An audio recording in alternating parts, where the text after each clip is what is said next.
Hello दोस्तों, welcome back to our YouTube channel. तो दोस्तों, आज हम बात करने वाले हैं महान सम्राट अशोक की। किसकी? महान सम्राट अशोक की। अब अशोक से पहले कौन कौन आए थे? तो अशोक से पहले आपको पता है, पहले आए थे हमारे चंद्रगुप्त मौर्य। अब चंद्रगुप्त मौर्य के उत्तराधिकारी कौन थे? चंद्रगुप्त मौर्य के उत्तराधिकारी थे हमारे बिंदुसार। अब बिंदुसार के बाद कौन आते हैं? बिंदुसार के बाद आते हैं अशोक। मतलब ये सब पुत्र हैं, चंद्रगुप्त मौर्य के पुत्र बिंदुसार, बिंदुसार के पुत्र अशोक। ठीक है। इनके बड़े बेटे थे सुसीम। सुसीम से जब तक्षशिला का विद्रोह शांत नहीं हुआ और अशोक ने कर दिया, तो उसके बाद अशोक राजा बन जाते हैं। कैसे कैसे बनते हैं? अपने 100 भाइयों की हत्या करके। बहुत लंबी कहानी है। बस मुझे इंपोर्टेंट फैक्ट की बात करें जिससे क्वेश्चन आए हैं या आ सकते हैं। ठीक है। अब अशोक 269 ईसा पूर्व मगधी गद्दी पर बैठा। क्वेश्चन पहली बात ये आएगा नहीं इस तरह से, लेकिन फिर भी एक टाइम लाइन को याद करने के लिए कि किस टाइम पे किसकी बात चलती है, तो आपको ध्यान रखना है अशोक 269 में बैठा गद्दी पर। ठीक है। अब वो बैठे थे 298 में, इनके पिताजी गद्दी पर बैठा। तो कहाँ पर उस समय क्या था? उस समय अवंती का राज्यपाल था। अब ये क्वेश्चन आया है, इसलिए इम्पोर्टेंट है, क्योंकि ये पूछा गया कि जब अशोक गदगदी गद्दी पर बैठा, उस समय अशोक कहाँ का राज्यपाल था, क्या था? तो अवंती का राज्यपाल था। कहाँ का राज्यपाल था? अवंती का राज्यपाल था, जिस समय गद्दी पर बैठा मगध। अब अशोक के अन्य नाम से बहुत बहुत बार क्वेश्चन आए। अगर अशोक से तो वेरी इंपॉर्टेंट क्वेश्चन है, जो है मैं वही बता रहा हूँ। अशोक का अन्य नाम क्या है, कहाँ कहाँ से मिलता है, क्या है, वो सब बताते हैं। अशोक का नाम जो अशोक देखने को मिलता है, वो मास्की एवं गुर्जर अभिलेख से मिलता है। कहाँ से? मास्की एवं गुर्जर अभिलेख से देखने को मिलता है अशोक का अशोक ही नाम। अब अशोक का अन्य नाम भी है, जी हाँ। अशोक का अन्य नाम क्या है? अशोक वर्धन। क्या है? अशोक वर्धन। ये कहाँ देखने को मिलता है? ये पुराणों में मिलता है देखने को। अशोक को अशोक वर्धन पुराणों में कहा गया है। अब अशोक ने के आक्रमण कहाँ किए, ये क्वेश्चन आया है। तो अभिषेक के 8वें वर्ष लगभग, मतलब ये क्वेश्चन आया है जो मैं लाइन पर इंटरलाइन की है। ये क्वेश्चन आया है हमारे आरओ के एग्जाम में। ठीक है। अभिषेक के 8वें वर्ष के लगभग। अब ये क्वेश्चन इस तरह से आया था वहां पे कि अशोक ने अपने अभिषेक के कितने वर्ष बाद कहां पर कलिंग पर आक्रमण किया। तो कलिंग का आक्रमण बहुत इंपॉर्टेंट है, तो इसके दाएं बाएं जितने क्वेश्चन बन सकते हैं वो सबकी बात करूंगा। तो अशोक ने अभिषेक के 8वें वर्ष के लगभग, मतलब 8 साल बाद, जब उसका राज्याभिषेक हो गया, तो उसके 8 साल बाद उसने कलिंग पर आक्रमण किया। वो कलिंग पर आक्रमण किस शिलालेख में मिलता है, ये भी बहुत इंपॉर्टेंट है। हृदय परिवर्तन किस शिलालेख में मिलता है, यही बहुत इंपॉर्टेंट है। क्यों हुआ हृदय परिवर्तन? कलिंग के आक्रमण के बाद हुआ। उसकी मार काट को देखकर, इसमें इतने लोगों ने हत्या कर दी, इसमें इसका सब देखकर मन द्रवित हो गया था। मैंने उसने बोला ना, कलिंग से बहुत क्वेश्चन बनते हैं, तो इसके दाएं बाएं जितने भी चीजें हैं सबकी बात करेंगे, जिनसे बन सकते हैं या जिनसे बने हैं। तो अभिषेक के लगभग 8 वर्ष के बाद 261 ईसा पूर्व में अशोक ने कलिंग पर आक्रमण किया। और कलिंग की राजधानी क्या थी उस समय? कलिंग की राजधानी थी तोसली। यहाँ से क्वेश्चन पूछा जा चुका है। ठीक है। तो ये ध्यान रखना, कब किया? 8वें वर्ष के बाद किया, 261 ईसा पूर्व किया। उस समय कलिंग की राजधानी थी तोसली। ठीक। पाटलिपुत्र में डियानिसस एक राजदूत भेजकर, किसने? फिडोल्फिस ने। किसने भेजा? फिडोल्फिस ने। फिडोल्फिस कौन थे? मिस्र के राजा थे। तो जो मिस्र के राजा थे फिडोल्फिस, उन्होंने क्या भेजा? पाटलिपुत्र में एक डियानिसियस नाम का एक राजदूत भेजा। कहाँ? पाटलिपुत्र में। ये क्वेश्चन पूछा जाता है यहाँ से कि डियानिसियस राजदूत कहाँ भेजा गया था? तो पाटलिपुत्र में आया था। किसने भेजा था? फिडोल्फिस ने भेजा था। फिडोल्फिस कौन से? फिडोल्फिस थे मिस्र के राजा। ठीक है। उपगुप्त से बौद्ध धर्म की दीक्षा ली थी। किसने? अशोक ने। अब अशोक का उपगुप्त से क्या मतलब था? कि अशोक का भतीजा था। पहले अशोक सोचता था भतीजे को मरवा दूं। इसने एक दो बार अटेम्प्ट भी किए थे, क्योंकि इन्होंने उसके बाप को मारा था, अपने बड़े भाई की हत्या की थी। अब जब उसकी बातचीत सुनी, क्योंकि वो बौद्ध धर्म का अनुयायी था, तो उनको बोला तुम क्या कर लोगे मुझे मार के? तुम राजा बन चुकी हो, तुम जिंदगी में फिर भी शांत नहीं हो, तुम्हारा मन फिर भी उदास है, परेशान है, तो क्या फायदा है इस राजा बनने का? और तुम ये देखो, मुझे किसी चीज की इच्छा ही नहीं है, आपने मेरे को मारा, मेरे को कोई बदले की भावना ही नहीं है, तुम फिर भी मुझे मारना चाहते हो। ये सारी बातें सुनकर अशोक का मन थोड़ा चेंज हुआ, उसको लगा बातों में दम है। उन्होंने उसे ज्ञान की प्राप्ति की। किससे? अपने भतीजे से। भतीजे का क्या था? उपगुप्त।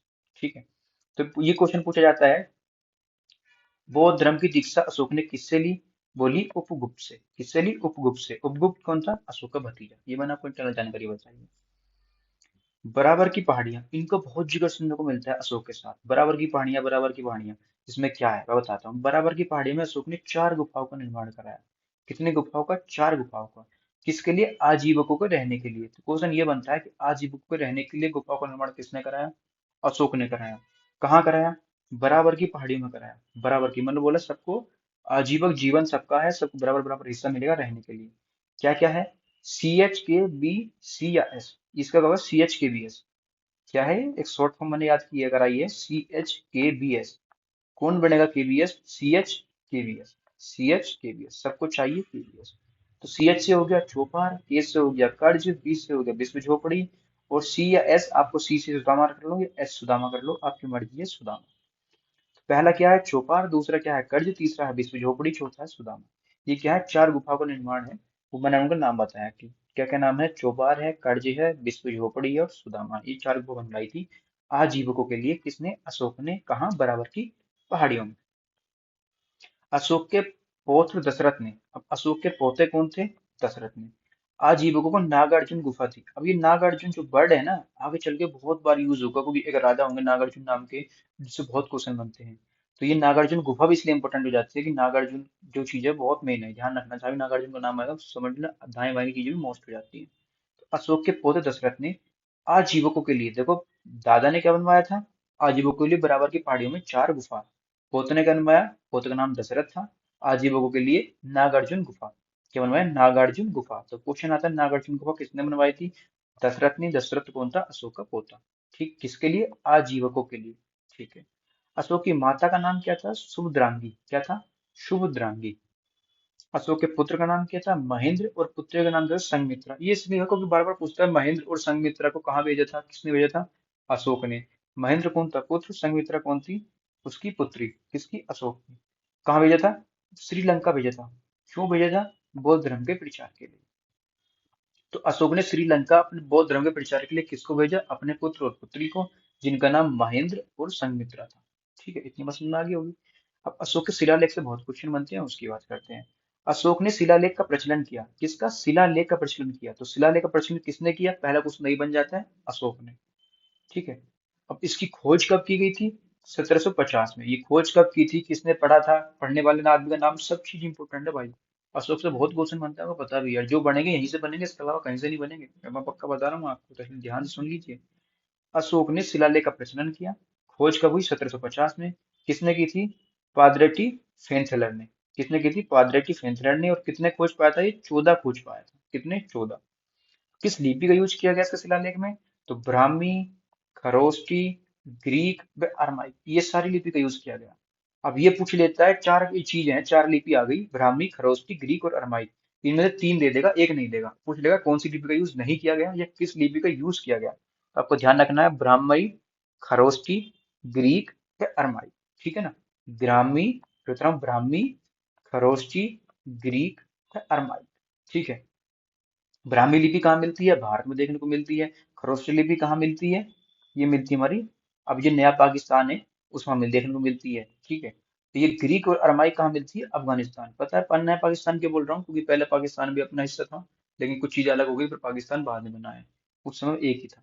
तो अफगानिस्तान कहाँ मिलता है? अफगानिस्तान में मिलता है ग्रीक और अरमाइक। तो ब्राह्मी कहाँ देखने को मिलती है? ब्रह्मा जी भारत में ज्यादा पूजे जाते हैं। वो खरोष्टी खराब क्या है? पाकिस्तान है। तो ग्रीक और अरमाइक ये क्या है? अफगानी, जूती अफगानी, और ग्रीक और अरमाइक, अरमानी, अफगानी, ग्रीक, ये सब क्या है? बहुत फेमस ब्रांड है। ठीक है, आप ऐसे भी याद रख सकते हैं। अब तीन भाग की बात की गई है। अशोक के शिलालेख में तीन भाग मिलते हैं। कितने? तीन भागों में मिलते हैं। एक शिलालेख मिलते हैं, स्तंभ लेख मिलते हैं, गुहा लेख मिलते हैं। तीन भाग अलग अलग मिलते हैं। अब शिलालेख कितने हैं, स्तंभ लेख कितने हैं, गुहा लेख कितने हैं, ये क्वेश्चन भी आ चुके हैं। पहली बात तो भाग याद होने चाहिए। तीन भाग हैं। पहला क्या है? शिलालेख। दूसरा क्या है? स्तंभ लेख। चौथा तीसरा क्या है? गुहा लेख। ठीक है। शिलालेख, स्तंभ लेख, गुहा लेख। अब पढ़ने में सफलता कब मिली? तो ये क्वेश्चन बहुत बनता है कि किसने पढ़े? जेम्स प्रिंसेप ने। किसने पढ़े? जेम्स प्रिंसेप ने। और कब पढ़े? 1837 में। क्या? अशोक के शिलालेख। तो अशोक के शिलालेख पढ़ने वाले व्यक्ति का नाम क्या है? James Prinsep. क्या है? James Prinsep. कब पढ़े? 1837 में। कब पढ़े भली भूल जाना, लेकिन किसने पढ़े ये मत भूलना। जेम्स प्रिंसेप, ये आपको याद होना ही चाहिए। ठीक। अब इसके शिलालेख की बात करते हैं कि शिलालेख में क्या क्या है। पहले शिलालेख में क्या है? पशु बलि की निंदा। पहले शिलालेख में वो बोला पशु बलि की निंदा। उन्होंने बोला किसी पशु की हत्या नहीं करनी चाहिए, गलत बात है ये, हत्या करनी। पशु बलि की निंदा की बात की गई। अब भाई जो लोगों ने पशु बलि की निंदा, की बलि दे रखी थी या देते थे, जो चोट पहुंचाई थी, बोला नहीं, ट्रीटमेंट होना चाहिए, चाहे पशु हो चाहे मनुष्य हो, सबके लिए ट्रीटमेंट हो, चिकित्सा हो, किसी को दुख मत पहुंचाओ, आराम पहुंचाओ। ठीक है। पहले मना किया कि किसी भी पशु की हत्या नहीं होगी।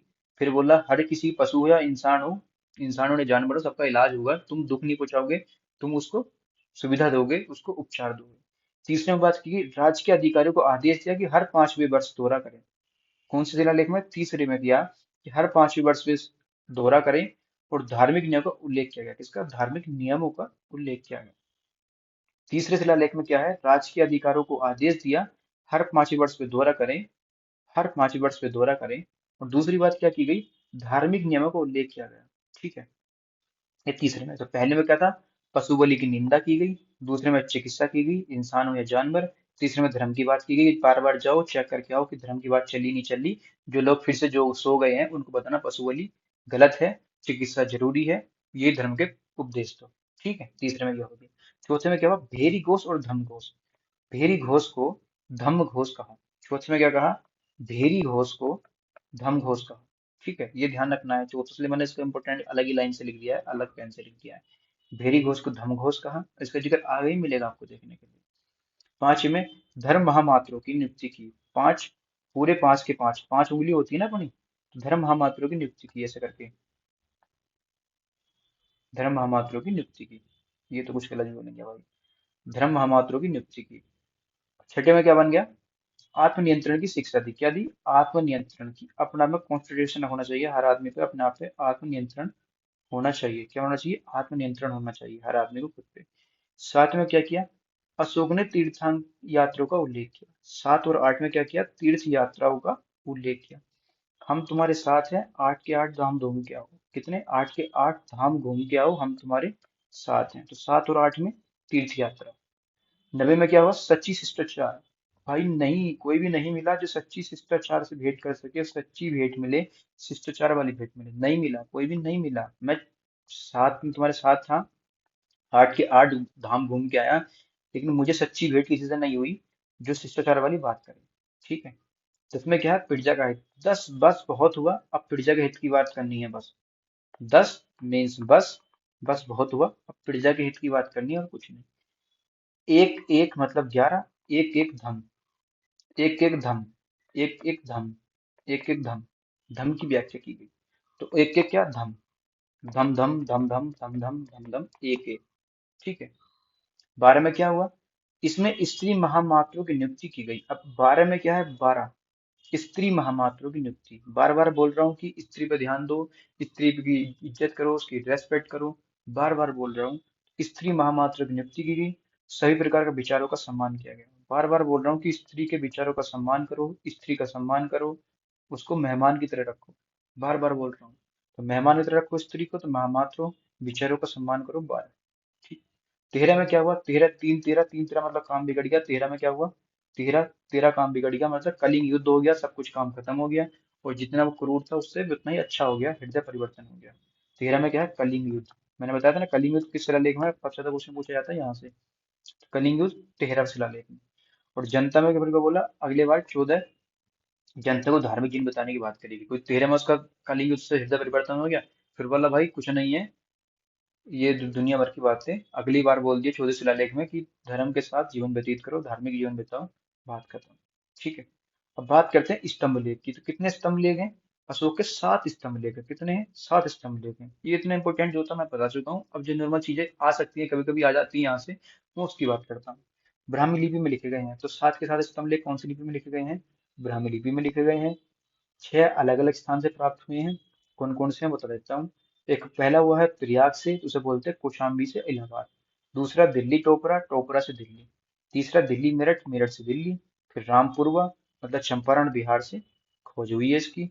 और लोरिया भी चंपारण बिहार में मिला है। और लोरिया नंदगढ़ भी चंपारण बिहार में मिला है। अब ये क्वेश्चन कहाँ से आता है, मैं कैसे आता है, मैं उसकी बात करता हूँ। तो प्रयाग के जो शिलालेख की बात करी गई है, स्तंभ लेख की, तो वहां क्या है? कौशाम्बी से इलाहाबाद ले जाया गया है इसको। कहाँ ले जाएगा? कौशाम्बी से इलाहाबाद। और कौन ले गया? अकबर ले गया इसको। ये पूछ सकता है कि कौन से शिला स्तंभ लेख को कौशाम्बी से इलाहाबाद ले जाया गया? तो प्रयाग स्तंभ लेख को ले जाया गया। कौन ले जाने वाला था? अकबर। अकबर ले जाने वाला था। ठीक है, प्रयाग बोलता है कि काश अल्लाह से मैं प्रयास के बाद मिल पाता। अकबर कह रहा है काश अल्लाह से मैं इतने प्रयास के बाद भी मिल पाता। अकबर। ऐसे याद रख सकते हैं आप, चीजें रिलेट करके बता रहा हूँ मैं। दिल्ली टोपरा। दिल्ली टोपरा नाम से पता चल रहा है कि टोपरा से दिल्ली ले जाया गया। टोपरा से दिल्ली ले जाया गया। ठीक है, कौन ले गया? फिरोज शाह तुगलक। इसने बहुत गलत किया। फिरोज शाह तुगलक रोज बोलता था तू गलत कर रहा है, तू गलत कर रहा है, फिर भी वो टोपरा से टोपी उठा के दिल्ली ले गया। इसने गलत तो किया, टोपी वही दूसरे की उठा के दिल्ली ले गया, मिली नहीं वो, उसने गलत तो किया और रोज बोलता था मैं गलत करूंगा, और उसने एक दिन कर भी दिया। दिल्ली से मेरठ, मतलब मेरठ से दिल्ली आ जाएगा इसमें, ठीक है। मेरठ से कहाँ गया, दिल्ली। आपको ध्यान रखना सब लोग दिल्ली ही जाएंगे, चाहे टोपरा से जाएं या मेरठ से जाएं, दिल्ली से मेरठ नहीं जाएगा, ठीक है, आपकी समझदार है। मेरठ से दिल्ली कौन ले गया, फिरोज शाह तुगलक। मेरठ से दिल्ली टोपी भी ले गया और मेरठ मट्ठा भी ले गया साथ में, टोपी भर के मट्ठा ले गया, बताओ कितनी गलत बात है, टोपी खराब कर दी उसकी, मट्ठा भर के ले गया उसके अंदर, ठीक, कितनी गलत बात है। रामपुरवा, रामपुरवा मतलब रामपुर की छोरी चंपा, ठीक है, बिहार। तो रामपुर की छोरी कौन है, चंपा। अब वो क्या है, इसकी खोज किसने की, कार्लायल ने। और वो बहुत भाई, कौर के लिए, तो वो कार के लिए इतनी लॉयल है रामपुर की चंपा, बहुत ही लॉयल है। वो उसे कार दे दे, वो उसके लिए हमेशा लॉयल रहेगी, क्योंकि रामपुर की चंपा को कार बहुत पसंद है, कोर लॉयल, ठीक है। लोरिया अरेवाज, लोरिया अरेवाज, अरे हाँ भाई लोंडिया है, अरे राज की बात क्या है, सबको पता है कि चंपा क्या है, लोंडिया है। चंपा क्या है, लोंडिया है, सबको पता है, राज की बात क्या है इसमें। लोरिया नंदगढ़, अरे हाँ भाई नंदगढ़ की लोंडिया है चंपा, मुझे पता है, नंदगढ़ की, नंद की लोंडिया है चंपा, मुझे पता है भाई। इसमें मोर का चित्र बना है, किसमें, लोरिया नंदगढ़ में मोर का चित्र बना है, उसे मोर बहुत पसंद है, मोर का चित्र बनाती थी वो।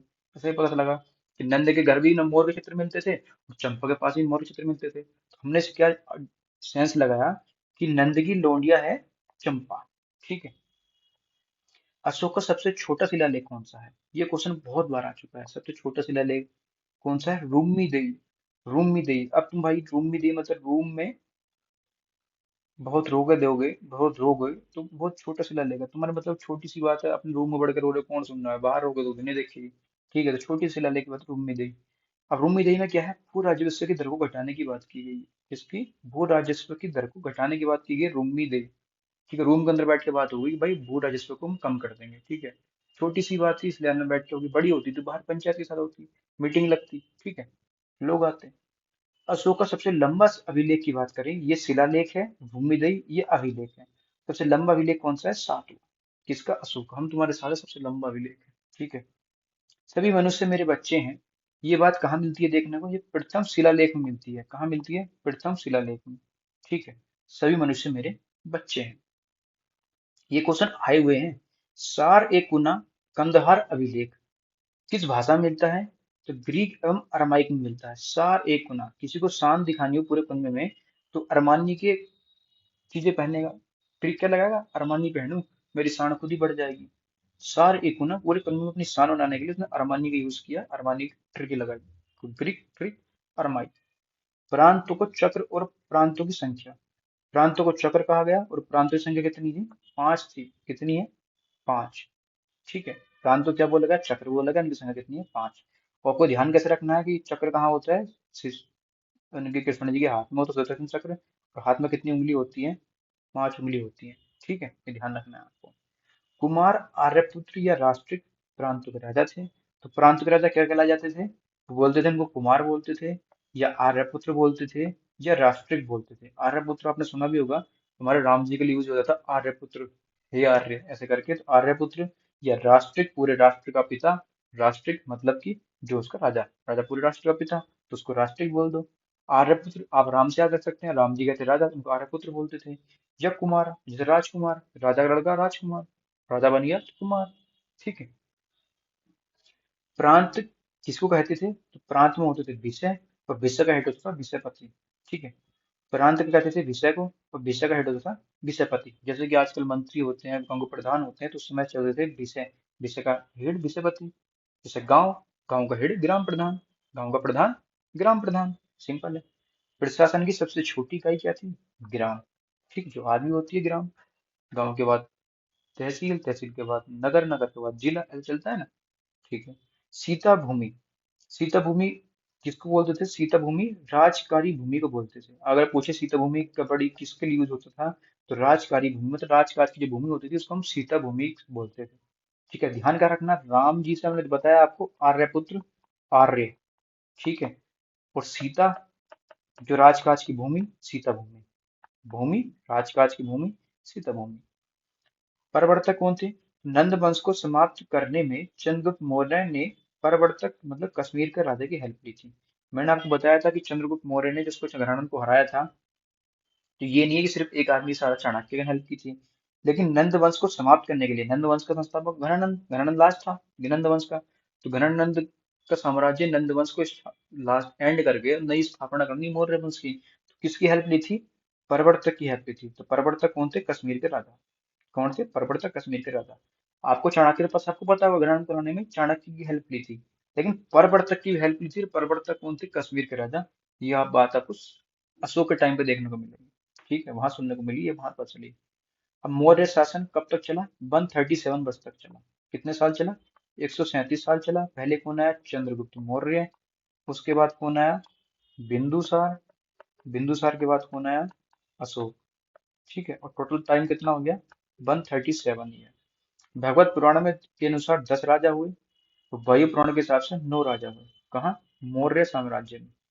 भागवत पुराण के अनुसार 10 राजा, और वायु पुराण के अनुसार 9 राजा हुए। और मौर्य वंश का अंतिम शासक, बहुत बहुत इंपॉर्टेंट क्वेश्चन है, कौन था? बृहद्रथ। यूपीपीएससी आरओआरओ और यूपीएचसी आरओआरओ में पूछा गया क्वेश्चन है, मौर्य वंश का अंतिम शासक कौन है? बृहद्रथ। बृहद्रथ के सेनापति कौन थे? जो थे पुष्यमित्र शुंग। पुष्यमित्र शुंग ने बृहद्रथ की हत्या कर दी। बृहद्रथ के सेनापति थे पुष्यमित्र शुंग। उसने अपने राजा की हत्या करके एक नए वंश की स्थापना करी, शुंग वंश की। किस वंश की स्थापना करी? शुंग वंश की। अब इसकी बात करेंगे हम नेक्स्ट वीडियो में। तो आप में आई होप वीडियो अच्छी लगी होगी। हमने आपको बताया मौर्य वंश। मौर्य वंश में पहले चंद्रगुप्त मौर्य, चंद्रगुप्त मौर्य के बाद बिंदुसार, बिंदुसार के बाद अशोक, और मौर्य वंश का अंतिम शासक बृहद्रथ। बृहद्रथ की हत्या करने वाला पुष्यमित्र शुंग। पुष्यमित्र शुंग ने नया वंश बनाया, शुंग वंश। ये मिलेगा आपको नेक्स्ट वीडियो में। तो वीडियो अच्छी लगी हो, आपको कम टाइम में ज्यादा इन्फॉर्मेशन मिली हो, वीडियो को लाइक करिए, चैनल को सब्सक्राइब करिए, बने रहिए हमारे साथ। जय हिंद।